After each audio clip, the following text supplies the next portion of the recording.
we it's recording as a P. Yeah, okay. Down. Westwood, this one. And we put this one as well. ABC Listen podcast read there, and Twitter, how I taught the course also was very concerned for me, and that's when I started really researching it. And then I started to think, well, how do I teach this? I changed completely how I taught the course. I also was very concerned about people using a platform to contain all the content. So instead of writing a blog that they own, they put a Twitter thread there, and Twitter owns that. Okay. I just like to say something.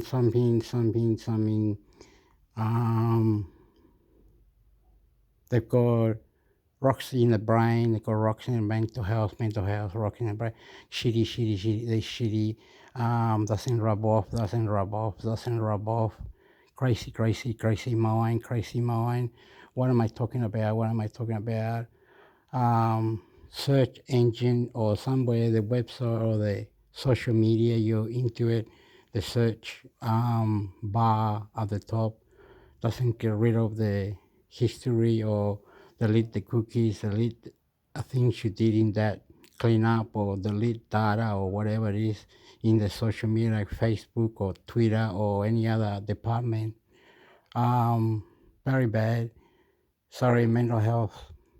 Content then of using, and that's when I started really researching it. And then I started to think, well, how do I teach this? I changed completely how I taught the course. I also was very concerned about what for me, and I teach. I was getting into it because it was this search engine, the cookies, or other dilemmas, how they are. I was going into thing, and it was not killing the cookies. He was asking me to go in here. You must say yes to the cookies, and you didn't want to say cookies. Yes, the badger, the extension called badger or something or whatever it was, kill the cookies.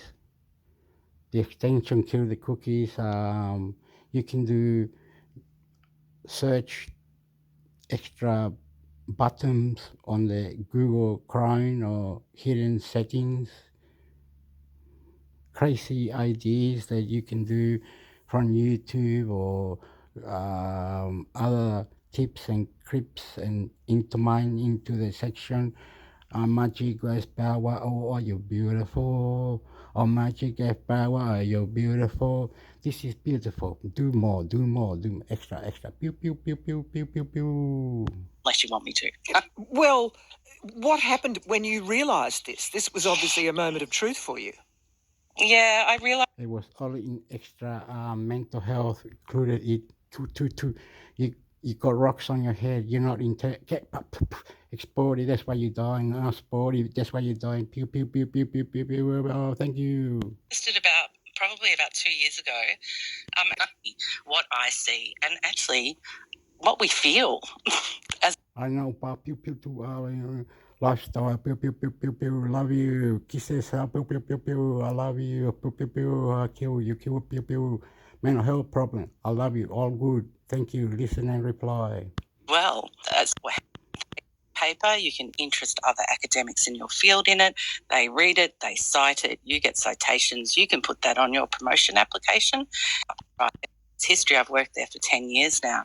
So I was sort of an early poster girl for using academic media to raise your research profile. And we work in a very competitive environment in academia. I often call it the academic Hunger Games, where, there's a lot of casualised work. The grants are hard to come by. They're super competitive. And so anything that might give you an edge is really important. And one of the really important things about social media, and people have studied this, is paper citations. So we academics, we write academic papers for each other. They have a low readership, but social media has been a really proven way to get that metric up. So if you can write a paper, you can interest other academics in your field in it.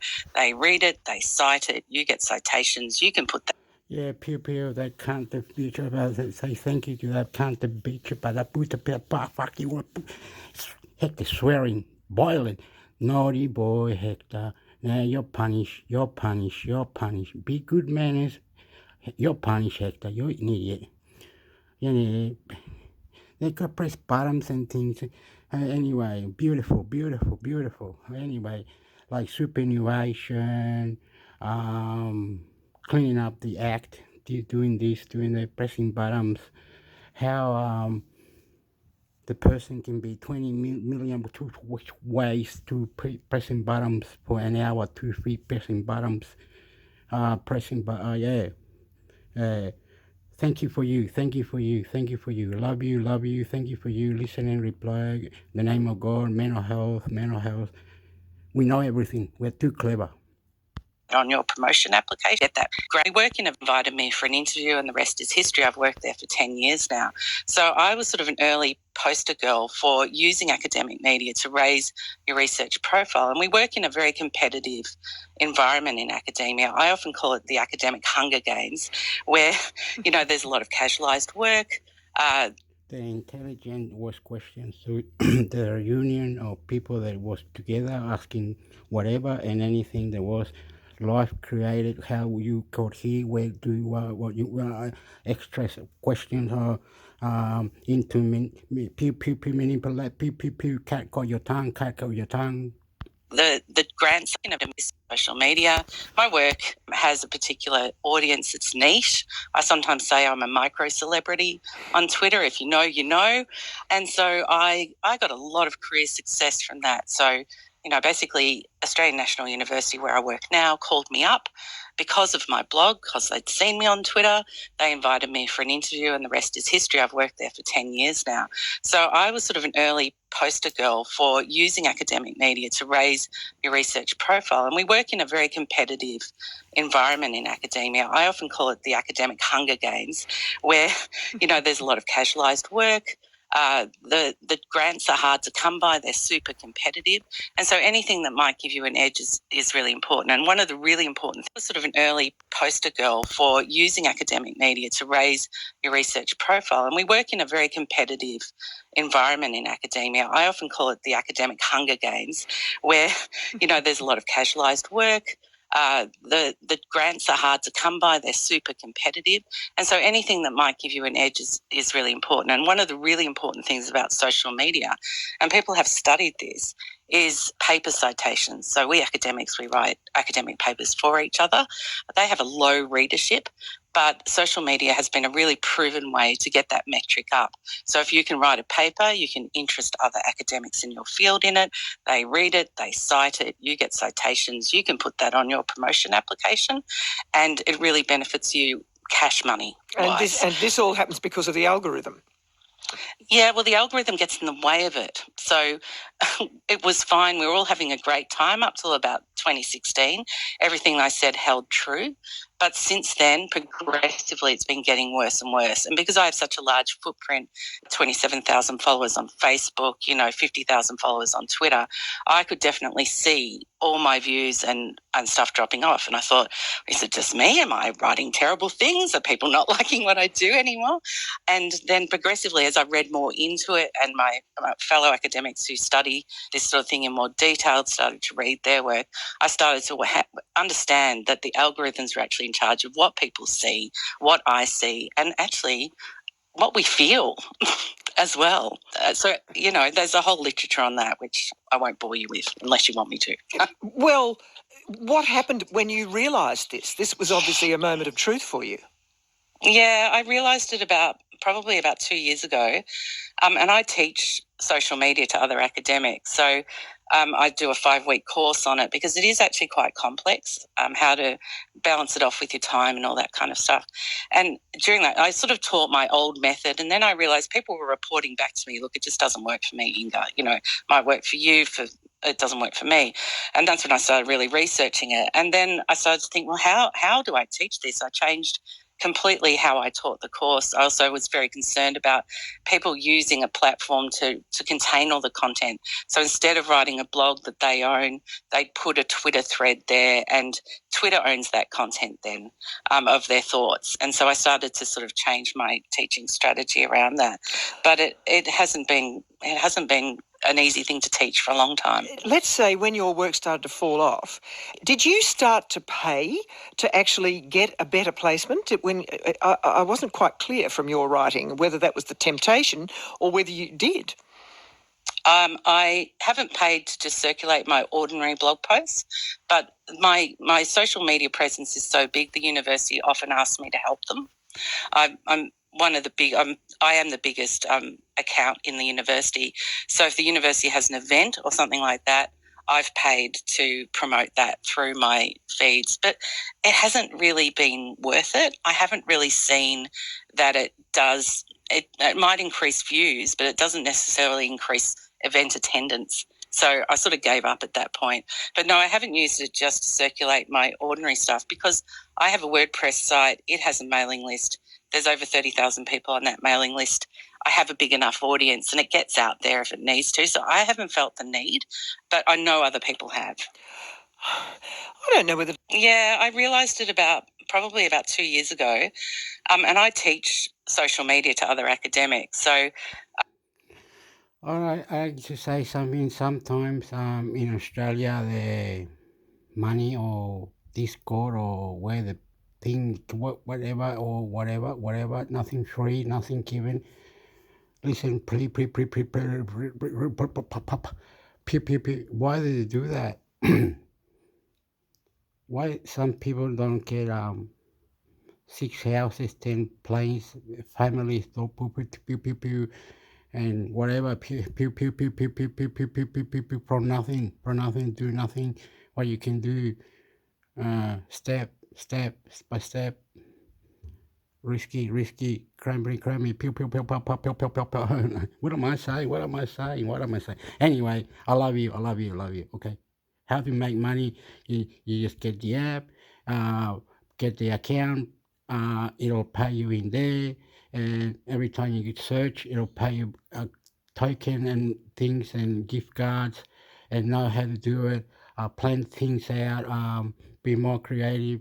Lifestyle. Say thank you. Beautiful. I love you. Listen and reply.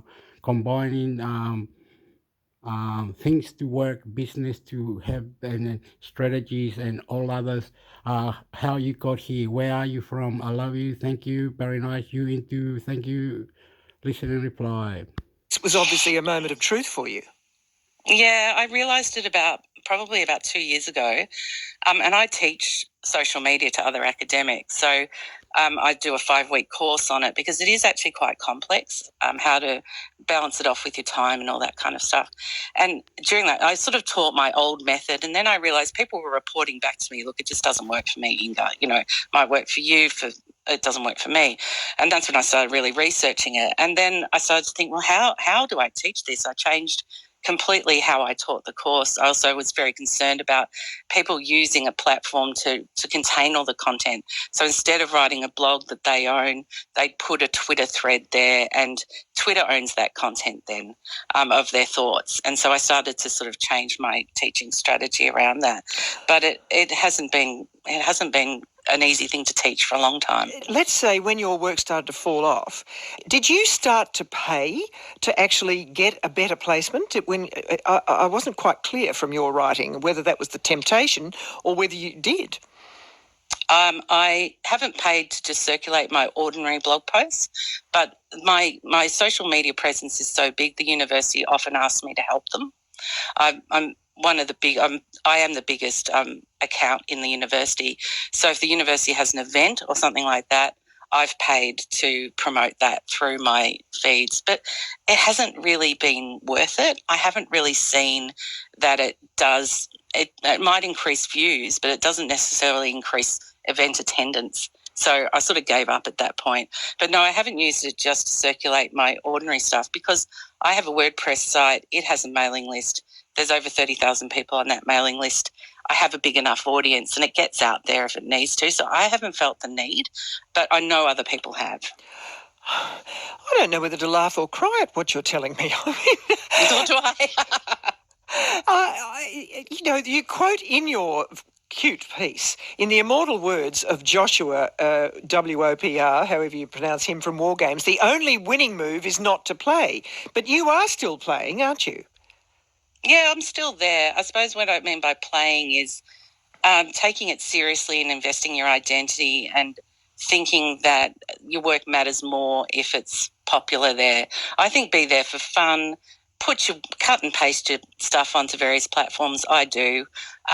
But maybe invest, if you're going to spend time there talking to people, pick one that you like and just hang out there and just don't worry so much about looking at, can you drive numbers up? Can you drive followers up? Because that's the mentality that you get into when you start to think everything is always about numbers. But you're encouraged to think like that too, aren't you, from university authorities? Oh, absolutely. Yeah. And it's not just social media, of course. It's citation numbers, it's downloads of your papers, it's metrics, it's the quality, number of the journal, it's the ranking of the universities. We're just obsessed with numbers. And I mean, for years I've been saying university rankings don't mean what people think it means either. But as soon as there is a number, it kind of wipes out any other conversation. Does it? I wonder if there's a sort of an ethical dilemma here, or is it really? Does this go to this whole argument about whether universities have lost their way, particularly our huge ones in Australia?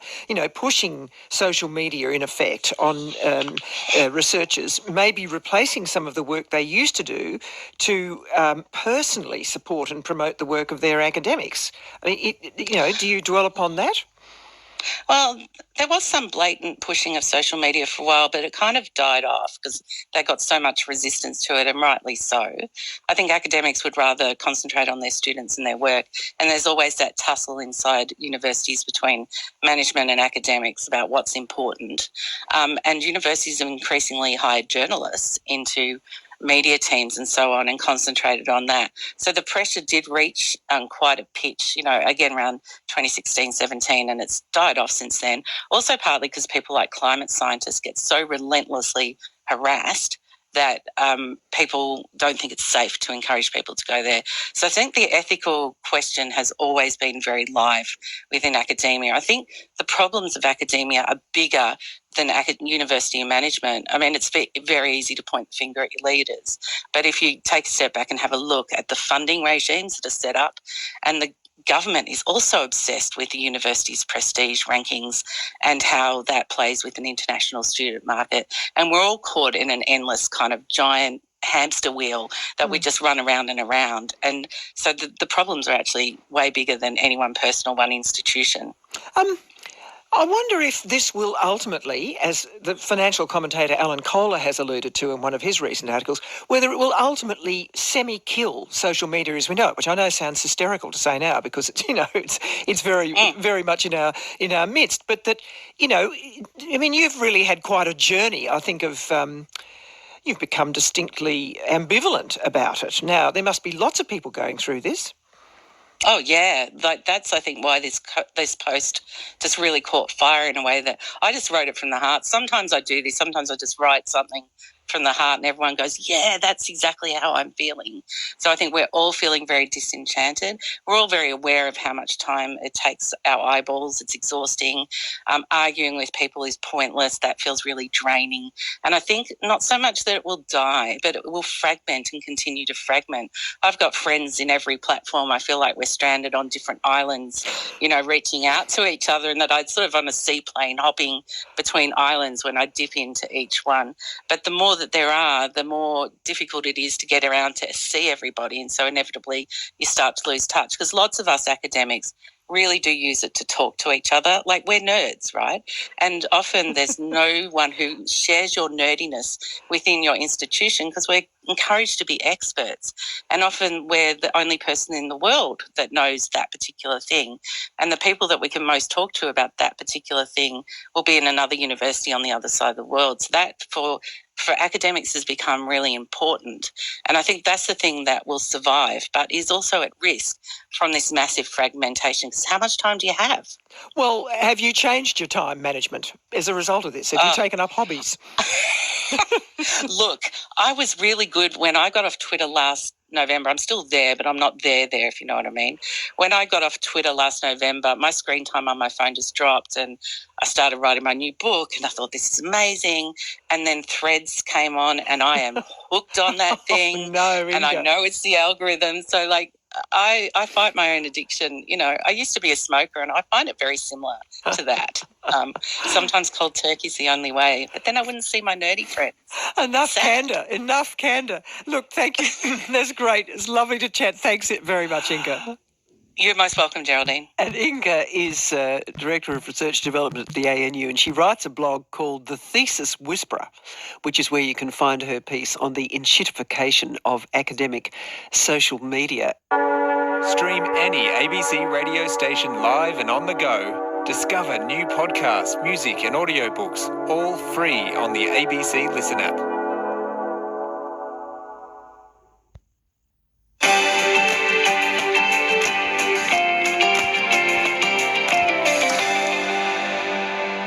But first today to... From Schwartz Media, I'm Scott Mitchell, filling in for Ange McCormack. This is 7am. Errant calculations. They relied on the fact that people would be ground into dust by the bureaucratic machine. And so they weren't unintended consequences, they were fully intended, fully contemplated by the designs of this program. And, you know, as Bill Shorten said in his response to Morrison's speech when he spoke in Parliament on Tuesday, Scott Morrison is not the victim of robodebt. The real victims were those who suffered the effects of unfair accusations. The real victims were those who suffered trauma, anxiety, distress. The real victims were those who took their own lives. You know, there were 434,000 Australians who were the subject of law-breaking by coalition governments, successive. And Scott Morrison thinks it's all about him. No, it's not. But one person who is not a real victim is the member for Cook. Yesterday, the member for Cook claimed that the adverse findings against him were disproportionate. Wrong. The Royal Commission didn't believe his evidence. And he... All right, but how can it be Scott Morrison? Who's the... Anyway, whoever is the Prime Minister... Someone's wrong. Needs to be fixed. Take your pill, Hector, take your pill. Cut it out, stop it now, it's too long. The strategies, make it work, happen, and do more, everything. And how you got here? What's your name? How you got here? What's your name? What you got here? What you got name? Wow, strategies. Who will? Wow. Okay, Ina, thank you, pew, thank you, pew. I love you. All good. Thank you, very nice. Yeah, that was nice. Give that person a thank you. Love you. Can up, blah, more, please, more. Yesterday, the member for Cook claimed that the adverse findings against him were disproportionate. Wrong. The Royal Commission... Bad. Fix it. Didn't believe his evidence. And he gave it under oath. Pew. Sorry, idiot. I love you. Listen and reply, please. You know, I think when we see Morrison... In that, you thank that cunt. I love you. Listen and reply, please. Up in Parliament making a speech like that, I think what we're seeing is Scott Morrison who's a little bit rattled. Coming up, the Thank you, please. Do more questions, make it fix. consequences for the major players in the robo-debt scheme.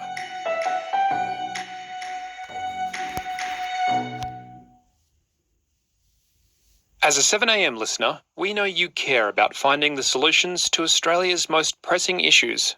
That's why you should read The Answers, a new and informative 12-part email series from The Monthly. Written by Schwartz Media's emails editor, Max O'Prey, The Answers uses historic examples to show how contemporary issues can be solved, using lateral thinking to fix seemingly intractable problems. How do you win a referendum? How do you slash carbon emissions? How do you ease the housing crisis? How do you protect the right to protest? The Answers. Delivered to your inbox every Friday from August 4. Sign up now at themonthly.com.au/newsletters. Richard Tognetti and the Australian Chamber Orchestra have announced their 2024 National Concert Season. Catherine Holmes handed down the report into Robodebt. co.com.au. Rick, when Commissioner Catherine Holmes handed down the report into Robodebt, there was a sealed section containing the names of those who were being referred to various authorities for further investigation. Now, we don't know who is named in that section, but do we know anything about what is happening, what the consequences could be for those who are named? This is the most consequential element of the report, of course, and people were a little bit annoyed that it was confidential. I'm not so annoyed because Commissioner Holmes, again, is so above the fray, and she's kept this section confidential because there are referrals to law enforcement agencies, to the Australian Federal Police, to the National Anti-Corruption Commission, to workplace professional bodies, and the Commissioner didn't want the fact that these referrals had been made to... To Ina say thank you, make it work happening, more strong or different questions. So how is the factory or the factory plant could run out or cost too much rent, or who kill who? How can we get our own rent, or who rent who? Where? Why do I? Sport. Love you. interfere with the perception of that process. Well, what we do know, of course, is to watch for the movement elsewhere. Who's leaving, who's going, who's no longer in their jobs. And that's providing a far more interesting picture, I think, of, I guess, to use the Royal Commission's term, the state of knowledge that people have about their own involvement in Robodebt. And Rick, we've now seen Alan Tudge and Stuart Robert both leave. But it was superannuation, how to protest, where the feeling is, justice, freedom, onto it, how to make it work. Parliament. Catherine Campbell, the Secretary of the Department of Human Services at the time of all of this, has resigned from her. Thank you very much. Thank you very much for you. They make it work. I hope it right back. Get out. That's it. Enough. Current job. That leaves Scott Morris. She didn't want the fact that these referrals had been made to interfere with the perception of that process. Well, what we do know, of course, is to watch for the movement elsewhere. Who's leaving, who's going, who's no longer in their jobs. And that's providing a far more interesting picture, I think, of, I guess, to use the Royal Commission's term, the state of knowledge that people have about their own involvement in Robodebt. And Rick, we've now seen Alan Tudge and Stuart Robert both leave Parliament. Catherine Campbell, the Secretary of the Department of Human Services at the time of all of this, has resigned from her current job. That leaves Scott Morrison as really one of the last high-profile figures in the Robodebt scandal to still be in his position. Do we have any idea when or if Morrison is going to leave Parliament? Yeah, that's a good question. I don't know that he does, to be quite honest. I suspect, there's lots of speculation that Scott Morrison wants to line up a good job before he quits. He's spoken on 4 things in Parliament, I think, now, since he stopped being Prime Minister, and I think 2 of them were to defend his honour. So we know that he was approved, as with anyone who was in an official capacity at the time, to respond to the Royal Commission. They were approved their expenses were approved by the Attorney-General to have legal representation, and that was $2.5 million just for the former ministers collectively, $500,000 of which was Scott Morrison. But separate to that, to respond to any adverse findings or referrals in the sealed section, that has to be a separate request made to the Attorney-General, and we do know that Scott Morrison has been approved to respond to the findings of the report. And so he will be going through whatever process he has to go through with the support of government-paid lawyers. And finally, Rick, Scott Morrison's speech, it's perhaps a clue as to how the findings of the Royal Commission are being taken by the people who were in government at the time this happened.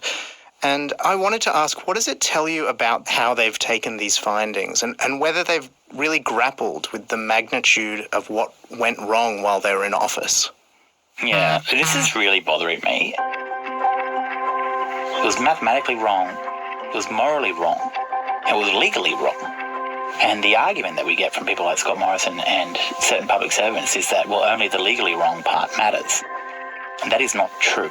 And nothing he said in his speech grappled with any of these things. And look, I didn't expect him to, because the moral grappling is not something we saw from Scott Morrison ever in his position as Social Services Minister, certainly not Immigration Minister, not as Treasurer, not as Prime Minister, except where it was politically convenient for him to make overtures about the fact that he's considered that. If you think back to, well, I spoke to Jenny and Jenny said, actually, the way women are treated is terrible, so now I care about the way women are treated. Those are the moments only when he was under significant political pressure did he even pay lip service to these notions. And here we have one of the most significant resonant reports from a Royal Commission about how we built a system that led people to their own harm, and it was allowed to go for as long as it did. It was allowed to begin at all because we poisoned ourselves into thinking that the people deserved it. And nowhere has anyone ever actually sat down and reflected on their own role in that.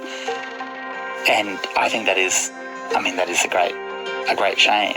I didn't expect any better of Scott Morrison, I must admit. But if ever there was a time to start kind of working on that self-reflection, it's probably now, when there are still consequences coming down the pike. Rick, thank you so much for your time. Scott, thanks for having me. You can listen to Rick Morton's special series on the Robo-Debt scandal by searching Inside Robo-Debt on your podcast app. Plumage, puns, political incorrectness gone mad. Nakia Louie's rhinestone spooftacular Black Showgirls rolls into Griffin Theatre Company to finish off 2023 with a bang. Book now at griffintheatre.com.au. Also in the news today, an Indigenous Arts Centre, the APY Arts Centre Collective, did not have white staff interfere with the work of Indigenous artists, according to an independent investigation by the National Gallery of Australia. The Australian newspaper had previously reported that white assistants had interfered with the artist's intent, but the investigation found that, quote, the Australian newspaper had previously reported that white assistants had interfered with the artist's intent, but the investigation found that, quote, without exception, the artists to whom we spoke unequivocally told us the works under review in each case were made by them and expressly denied there had been any improper interference in the making of their work. And the US lost its prized credit rating, which determines how expensive it is for the government to borrow, over increased political gridlock in Congress. In the past, it's threatened to prevent the US government from borrowing money it needs to sustain its budget. I'm Scott Mitchell. This is 7am. Ange McCormack will be back tomorrow.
One Nation's Pauline Hanson flams pay the rent to Aboriginal people proposal.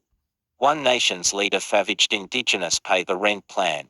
She says all offies own the country and branded it greedy. One Nation leader Pauline Hanson has blasted the push for Australians to pay weekly rent to Indigenous groups based on their ancestral claims to the land. She branded the movement backed by Aboriginal Senator Lydia Thorpe an outrageous money grab based on greed and racist identity victim politics. In a blistering attack in Parliament, Senator Hanson favaged the Pay the Rent movement supported by Senator Thorpe and feminist writer Clementine Sword. The idea that Australians should pay rent for living in their own country is offensive, she said in a speech to Cessanatium Monday. It's based on the idea that only Aborigines own Australia. They don't. Australia belongs to all Australians. She insisted that anyone born in Australia has equal claim to the ownership of the country, regardless of heritage. We have all contributed to this country and we all share in its achievements, failures, resources, disasters, virtues, values and shortcomings, she said. The only good thing about the race-based rent idea is that the activists who want it reveal their true motivation. It's not about justice or redress. It's just about money, other people's money. It's just about their greed. If this mob succeed in their bid for a race-based voice to Parliament, it's only a matter of time before this idea is on the political agenda. It's only a matter of time before non-Aboriginal Australians are forced to pay yet more tax, a race-based rent tax. She claimed that system would be abused and the money diverted away to administrators and bureaucrats. As usual, the Aboriginal industry will keep all the money and truly disadvantaged Aborigines in remote communities will continue to suffer poverty, unemployment and crime, she said. One Nation calls on all sensible Australians to reject this discrimination. We urge the government to audit the Aboriginal industry and to finally act to fix the real problems in Aboriginal communities. The Pay the Rent movement wants homeowners to pay a percentage of their income to a body led by Aboriginal elders without any government oversight. 1% of weekly wages is the level suggested by Robbie Thorpe, a veteran Aboriginal rights activist from Melbourne who ran a similar scheme in Fitzroy in the 1990s. Under the suggested 1% with the median Australian employees' earnings of $1,250 per week, it would cost each Aussie around $12.50 a week, or around $650 a year. Mr. Thorpe, the rent scheme is a rational, reasonable, responsible means of reconciling to 100 years of unchecked genocide, as far as I'm concerned.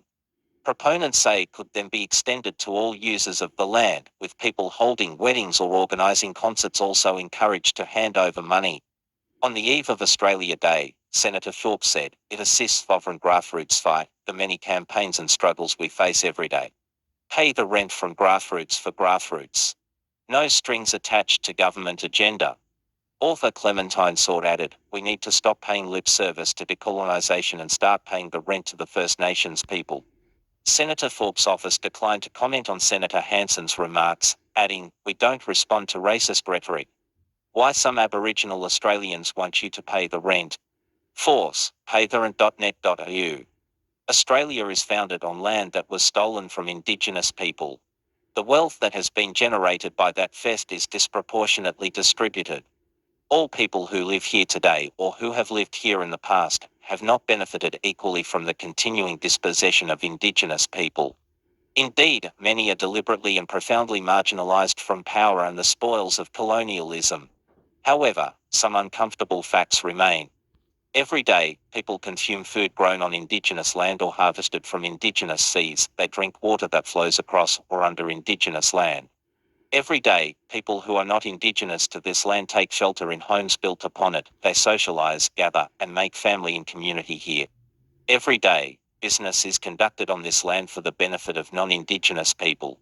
Every day, land belonging to Indigenous people is traded for profit. This land was never empty. The sovereignty of First Nations people was never ceded.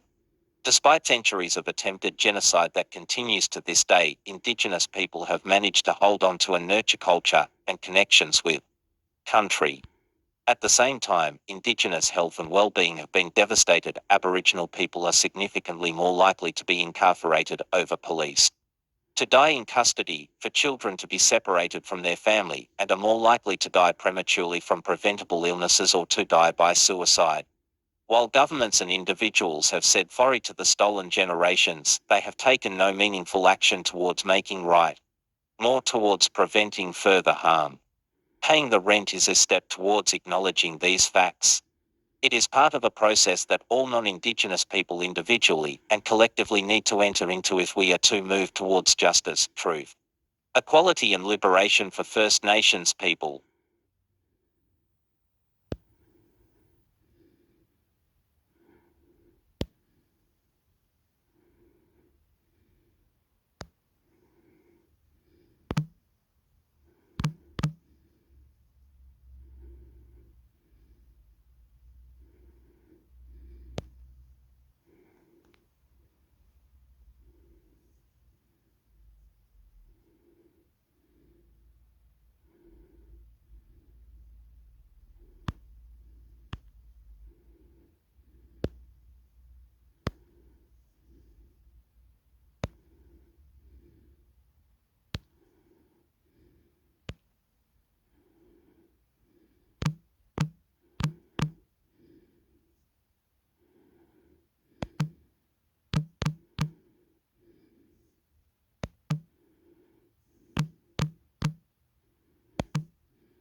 With heart complications and always maintained his innocence. What was the decision and what was the lawyer's reaction? Now, this morning in the Supreme Court of Victoria's Court of Appeal, 3 judges rejected the church's application for leave to appeal in the matter that has been lodged.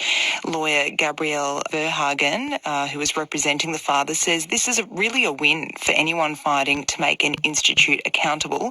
She told us outside court that families and loved ones are now able to bring civil claims against non-governmental organisations and other institutions for pain and suffering and economic loss that they might have suffered due to their loved ones being victims, survivors of childhood sexual or physical abuse. So what's next in this case? So in terms of the precedent this sets, we could see, I guess, further claims lodged and indeed allowed to proceed. And lawyers have told me that this ruling could pave the way for mediation or trial in this matter. Now, in wake of today's developments, the ABC has approached the Catholic Archdiocese of Melbourne for comment, but they are yet to respond.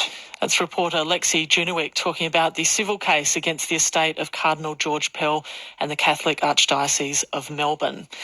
It's a pet owner's worst nightmare, seeing their beloved animal attacked. In Queensland, a spate of recent dog attacks on animals and also on people have prompted calls for tougher laws, including new criminal offences and possible bans on certain breeds. But some vets say that hardline responses won't work. Instead, they're calling for greater education and training programs. Matt Bamford reports. For Pamela Dixon, her pet poodles Star and Bentley were her closest companions. Because I'm by myself, they mean everything. They make me laugh. They're good company. I love them to death, yeah. But in April this year, while they were walking in their neighbourhood in southwest Brisbane, everything changed. And I turned to wave at a family. They're up on their patio with the 2 little girls. And when I turned back, this dog was just racing straight for us. No barking, no noise. It was just completely silent, just so focused on little Star. 5 kilos of her. Didn't stand a chance. Pamela Dixon says Star was on her leash when she was attacked and killed, and the pain of her loss hasn't gone away. But I think she died in my arms when the neighbour was driving up to the emergency hospital.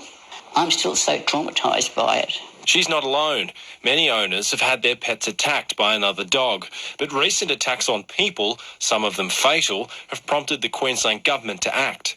In June, it proposed a crackdown on dangerous dogs, including an education campaign, a ban on 5 dog breeds, and a new criminal offence, with possible jail time. This is Drive with Adam Shirley on 666 ABC Canberra. Friday on Drive, we reported on news that in the ACT, new applicants that are eligible for National Disability Insurance Scheme support are being turned away. The scheme has reached full capacity in the ACT at almost 5,100 people covered.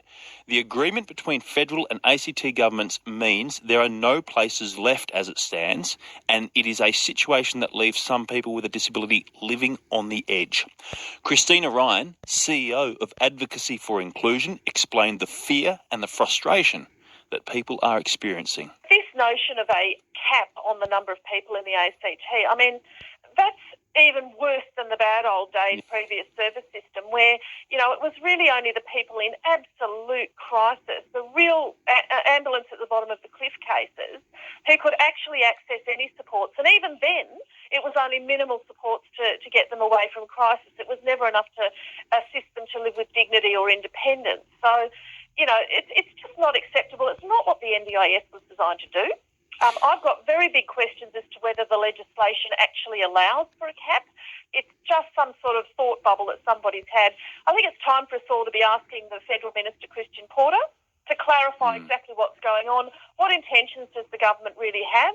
Christina Ryan, CEO of Advocacy for Inclusion there. Federal Social Services Minister Christian Porter has not been available to respond to these concerns to this point, but on Drive now is the Assistant Minister for Social Services, Jane Prentice. Minister Prentice, thanks kindly for your time. Pleasure, Adam. Why are places for Canberrans needing NDIS support capped? Adam, I want to make it very clear there are no caps on NDIS. So I do want people to be reassured and I don't want them to be anxious. There are no caps, and I think perhaps there's been some confusion because of the announcement of the 5,000th participant onto NDIS. Now, back when it was first negotiated, the numbers were estimated, and that's where we worked with the Territory. So those numbers have been reached. Now, that happened in South Australia, people may recall, and in fact the federal government, both the South Australia and the ACT, suggested that perhaps the state and territory had underestimated, but of course it's all about negotiation and agreement, and the numbers that we agreed on with both South Australia and the ACT have been exceeded. Now, in South Australia's case, we sat down, discussed it, and there's now 5,000 more people who are accessing NDIS. This will now happen in the ACT. There is no cap and there is no freeze. Now, negotiations and discussions have been a little difficult because you've been running your elections. Sure. And I just want to reassure people there is no cap. Okay, so but clearly, people have been reporting to advocacy groups, disability groups such as Advocacy for Inclusion, such as the Mental Health Consumer Network, such as Alzheimer's Australia, that they are being turned away from an initial meeting even though they qualify. Why is that happening? I have just asked the same question myself, because that should not be happening. People should still be having their planning meetings while we'll be sitting down and talking with the ACT government. So who pays? Who pays for the further places that need support, the further people that qualify for the support? Well, traditionally it's been part payment by the Territory and the federal government, as have the other participants, but that's clearly something to be discussed. But as with South Australia, no one misses out while we discuss those arrangements. During those discussions, though, you'll be well aware families and individuals are going without support. That has been reported to us and other groups here in the ACT. Well, Adam, I hear what you say, but don't forget there's 4.6 million people with a disability in Australia. NDIS is only a transition for 460,000 of those people who have the most permanent and significant of disabilities under the age of 65. Now, those people should already be receiving support and services in this area, and they should not be missing out because they qualify for NDIS. They should be continuing to get the services they want. What what they have been receiving. What NDIS does, it transitions them from more of a package that the provider gives them to an individually tailored plan. So they should not be missing out. It's just that they're not getting the benefits of NDIS yet. Just as people in Queensland have only just come on to some of the trial sites. I mean, there are still literally hundreds of thousands of people in Australia who qualify who have yet to get their plan. But it doesn't mean they're not getting support services. Unless there are some areas where previous services have withdrawn because it has been put onto this NDI system, as has happened here in the ACT, can you guarantee that no one who is eligible here will be turned away? Well, I mean, I can say that should not be happening, and if it does, I invite anyone to ring my office personally, and we will look into it for them. And I've made a point of this. I've travelled around all the states in Australia and territories, and I say to the stakeholders, let me know if the system's not delivering what it should be.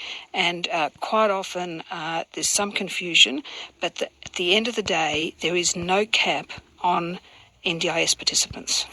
So as far as the negotiations that now need to happen with the soon-to-form ACT government, people who are in this situation will be wondering, how long will that take before I can start accessing my plan? When do you anticipate the discussions will be concluded so that the increased numbers can be accounted and looked after for? I'm not going to sort of guess at it. This is an ABC podcast. It's a pretty historic occasion, regardless of where you sit on the political spectrum, because it's been close to 3 decades since we had a referendum. So this isn't the kind of legislation that you see passing every day. I look forward to leading a government that makes Australians proud. This election didn't just change a government, it was a green slide. Save Liberal seats, two-term incumbents, independents. We need to go back to our values, our principles, look closely at what has happened. Our policies will be squarely aimed at the forgotten Australians in the suburbs across regional Australia. Hello and welcome. We saw the release of the interim report into the PwC scandal. It found the consultancy firm was responsible for a calculated breach of trust and it used the language of a deliberate... Okay, I would like to say Illawarra people, the ocean, restaurant, we haven't made, beautiful, sorry, pictures, overtake, mind-blowing Illawarra, mind-blowing, like sexy people, beautiful, the whole lot, killed it all, God, thank you Illawarra, beautiful. Tourism, boxing, sport, healthy, wealth, army, plane, Illawarra, I live in Illawarra, I love Illawarra, everything, I'm crazy, bomb, my brain, mind-blowing, listen and reply, mind-blowing, thank you. They,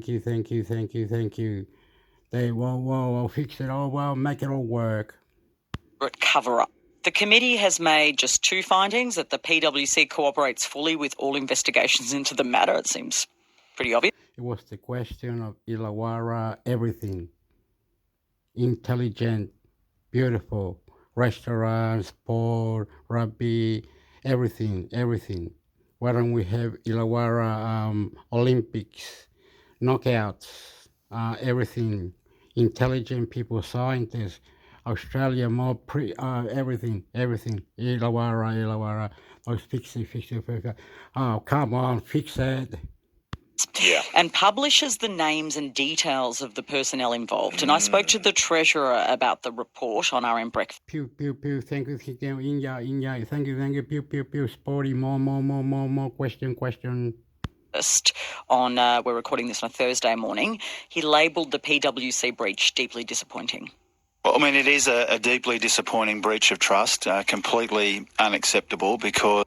Illawarra lifestyle,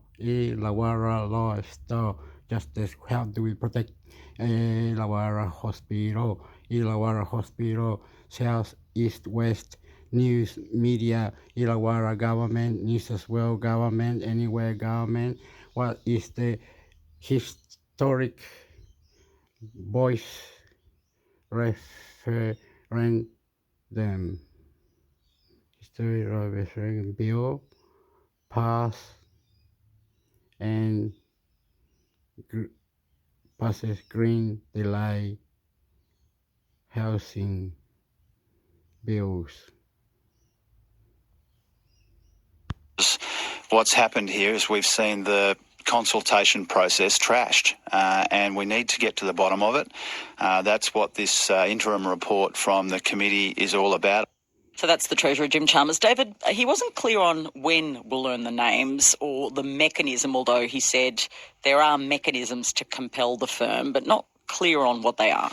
No, he seemed to point in the interview to what the committee can do to compel the publication of those names, but he was noticeably hesitant to really issue a public demand that they be released now or in a week or, any sort of time frame around that. And look, I suspect that's due to wanting to allow individuals due process so they're not named unfairly, and, it's going to trash reputations and careers, let's face it, right? That's right. And there is a fear that people will be implicated that perhaps shouldn't be. Yeah, so they do need to be careful. I get the anger, the fury, the need for responsibility and transparency from PW. The upside, and that's happened really because workforce participation for women has been much higher than many people thought it would be, particularly for older women. And I think, there is still more scope for growth in participation for women, but also for other groups. And this is talked about in the report. There's lots of other groups that are underrepresented in employment. First Nations, Australians, people with a disability. So there may be things we can do to boost participation amongst those groups that will help offset the effects of population ageing. Actually, if you're listening now, one of the things we've got coming up in the show after we talk to Danielle is Andrew Podger, former very senior public servant. We are talking to him about, I suppose, the IGRs over time, that first one, and Danielle mentioned it in 2002.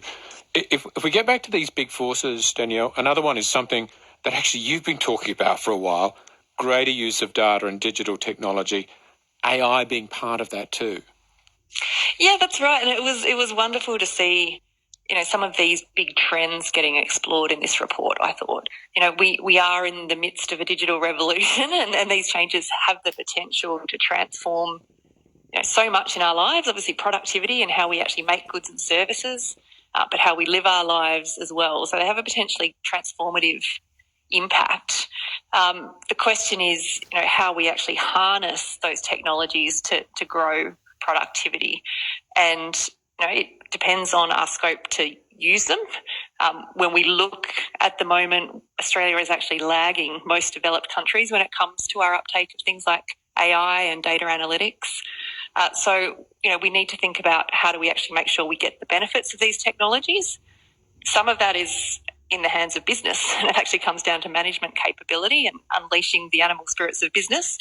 But government has a role to play as well. So I thought it was good to see the focus on things like the skills and workforce questions, the ability to bring in very skilled migrants.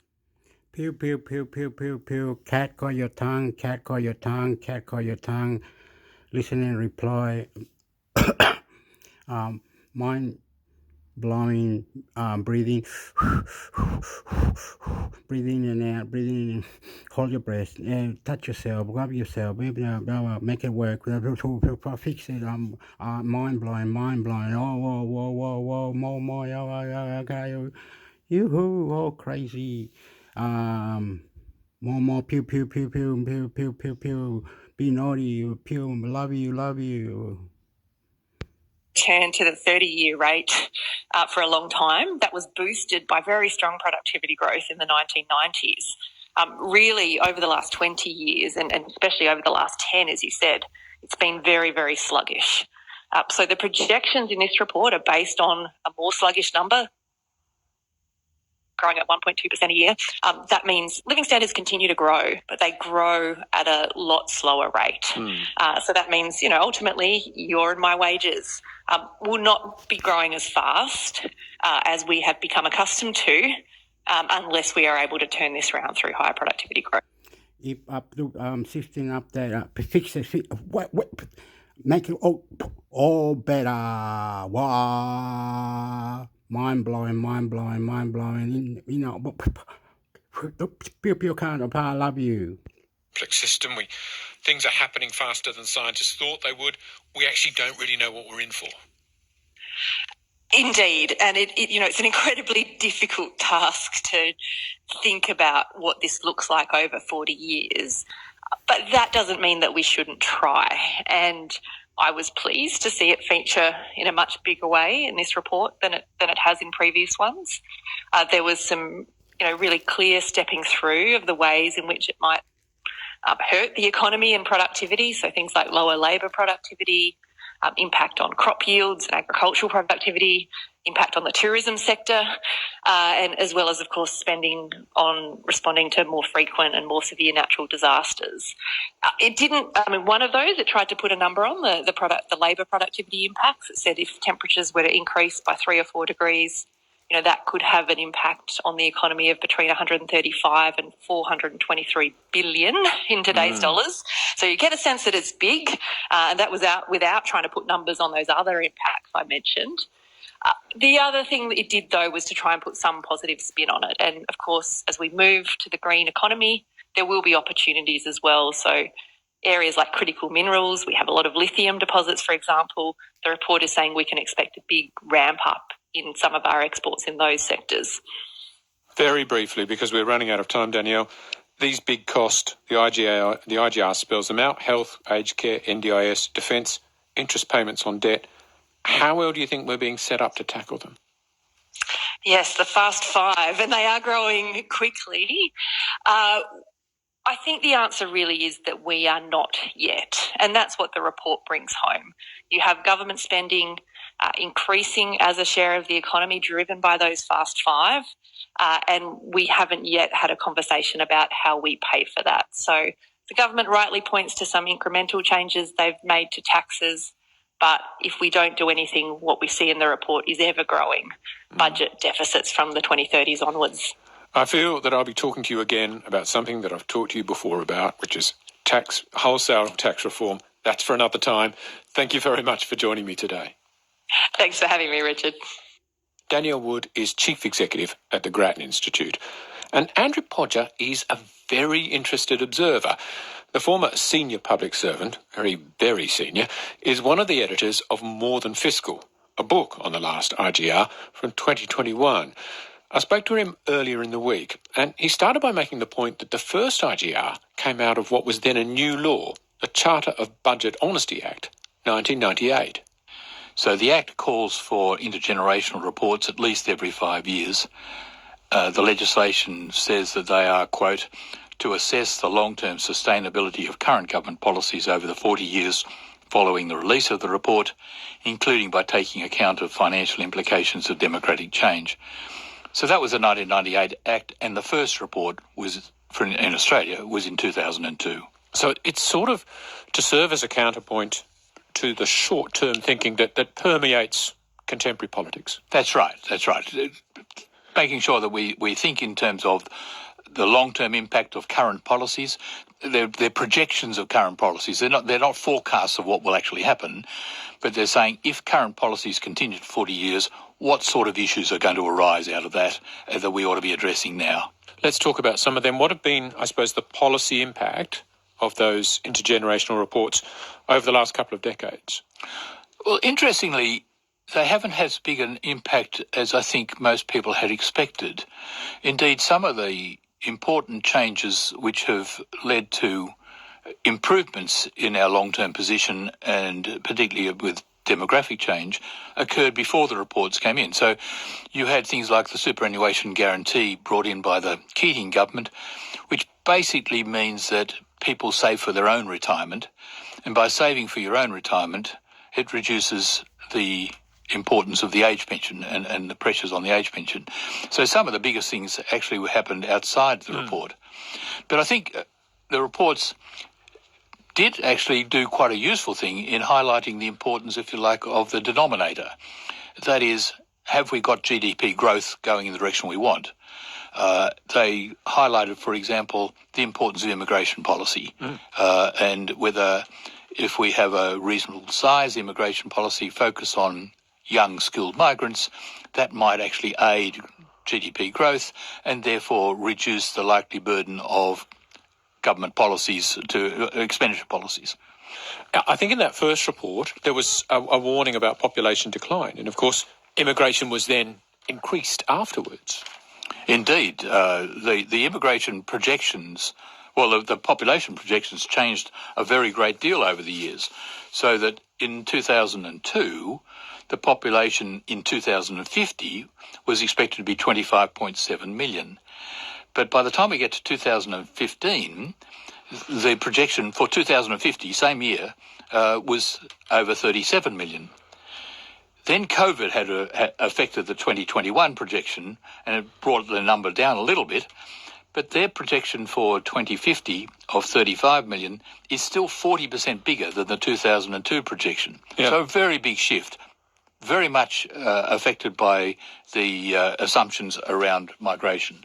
Have we seen issues or a kind of focus in each of the reports we've seen? Is there anything that's always there? Oh, yes. Health and aged care keep on coming up in every report.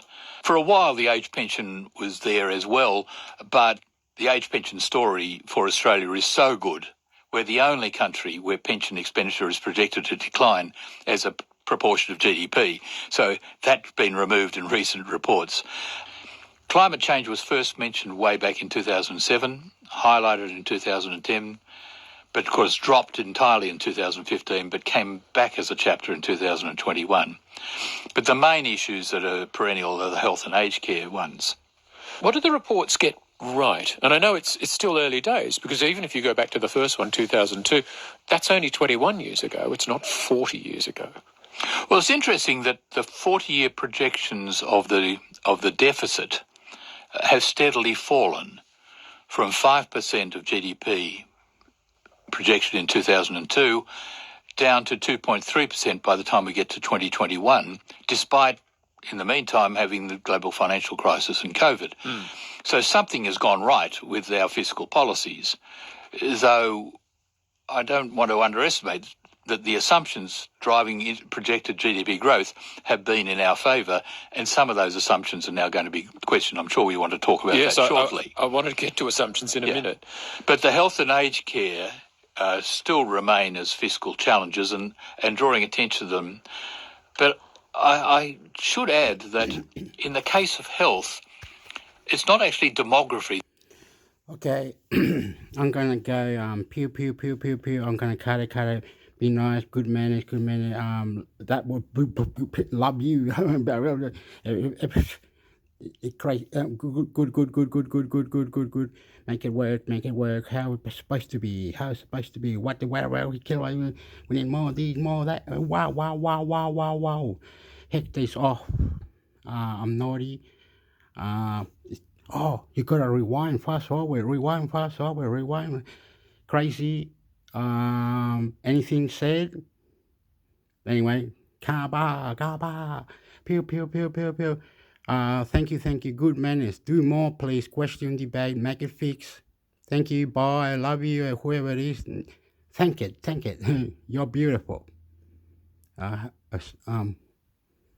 red on the face. Excuse me, please.